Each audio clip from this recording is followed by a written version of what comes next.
Okay guys, we are back again and we are working with this exam here. It was written in June 2025.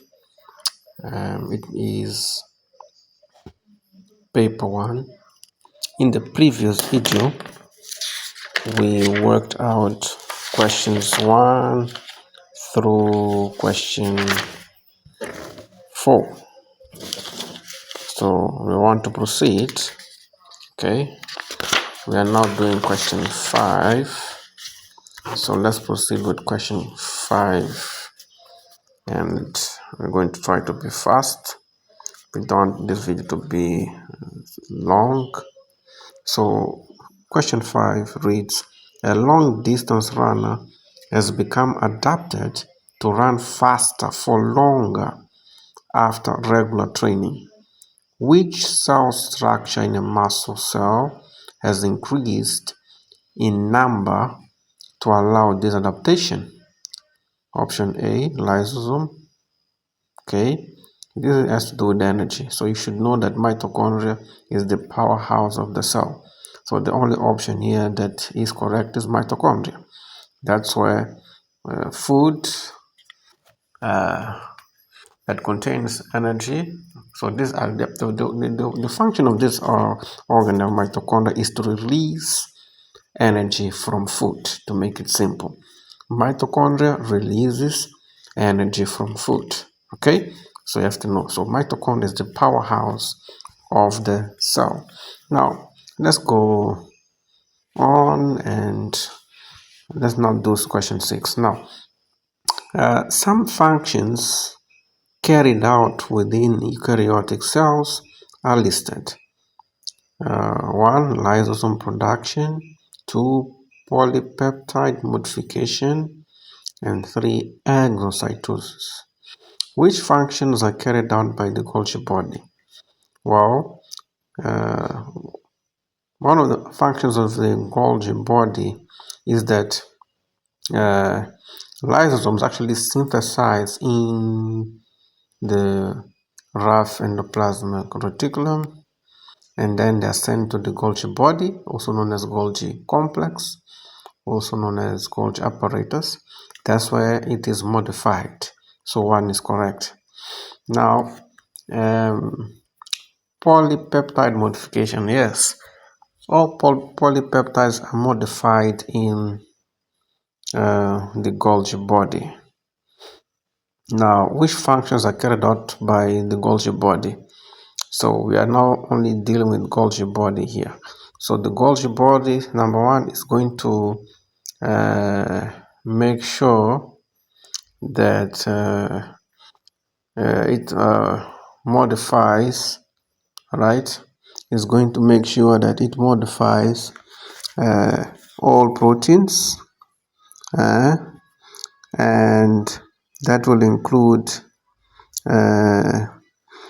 lysosomes that are also modified in the Golgi body. That's the sole function of Golgi body in this case. Now, exocytosis involves multiple organelles, right, including the Golgi body, right, and it is ultimately finalized in the cell membrane, where vesicles that bud from the Golgi body are transported to the cell membrane, and it fuses there. Some proteins are going to be released there and be part of the cell membrane, and the rest is going to get out of the cell through this process called exocytosis. So in this case, if you just want to focus on Golgi body, the answer is 1 and 2. All right, the answer that is more precise is 1 and 2. All right. Okay, so A looks like the correct answer, but here I want to be more specific. Okay, we are dealing with the Golgi body only, so the answer is going to be 1 and 2, which is B. All right, now 7.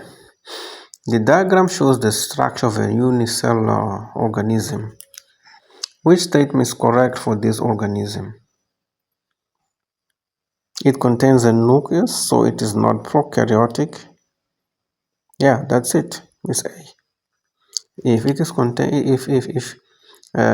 if it contains a nucleus, it tells you it's not prokaryotic. So that's the correct answer.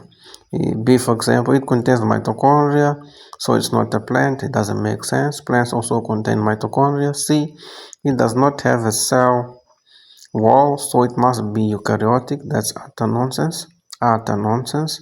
And D, it is unicellular, so it must be a bacterium. It's not just a bacterium that can be unicellular.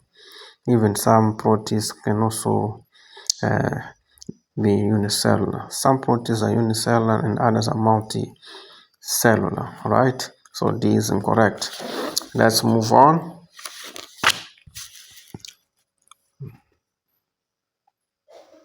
8.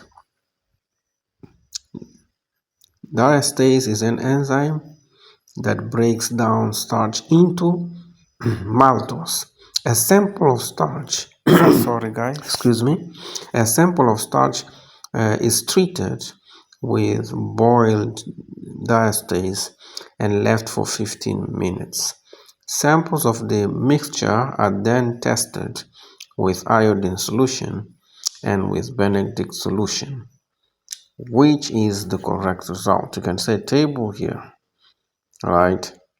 So they're saying that diastase is an enzyme that breaks down starch into maltose. Excuse me.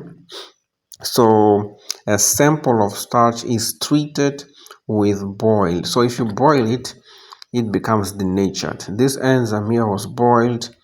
It becomes denatured. It can no longer perform its function.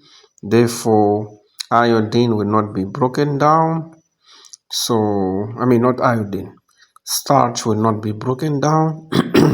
Sorry again, So, my voice is killing me. If you test for the presence of starch, this test was going to be positive because starch was not broken down to maltose. It was not digested. So the option is going to be A for blue black because iodine is brown. It changes from brown to blue black in the case of starch being there. So if starch is present, there's a color change. Benedict solution is used for sugar. So if you test it for, if you test Benedict solution, or if you put Benedict solution in a starch solution, the color will remain blue. Blue is the color of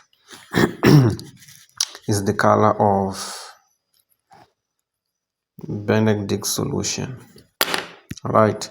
So which molecule is required for this reaction to occur? Which molecule is required for this reaction to occur?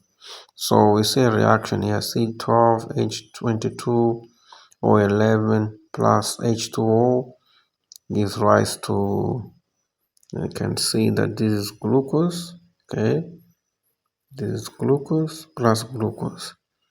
So they want to know which molecule is required for this reaction to occur. So for you to make sure that, so you have to know that the reactant here is sucrose. Sucrose is reacting with water, and this reaction doesn't take place if hydrochloric acid is not present. Okay, you want to make sure that hydrochloric acid is present so that this reaction can take place. Okay, so hydrochloric acid and then a little bit of heat. That's how you can activate or that's how you can make sure that this reaction takes place, right? We've done this experiment in the lab with my students. I've done it. Yeah, that's it. So you need hydrochloric acid for sucrose to react with water because sucrose is a non-reducing sugar. So the answer here is C. And now the last one here is which molecules contain at least two double bonds? Unsaturated fatty acid. Here they didn't mention which one.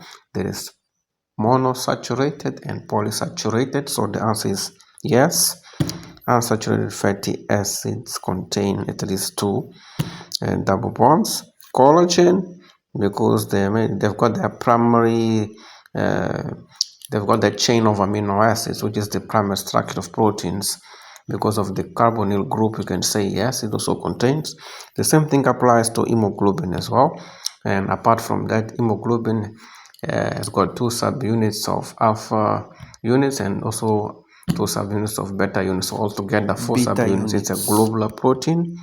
And in the heme group, there are double bonds there. So the answer is going to be D. All right, guys. Thank you for watching.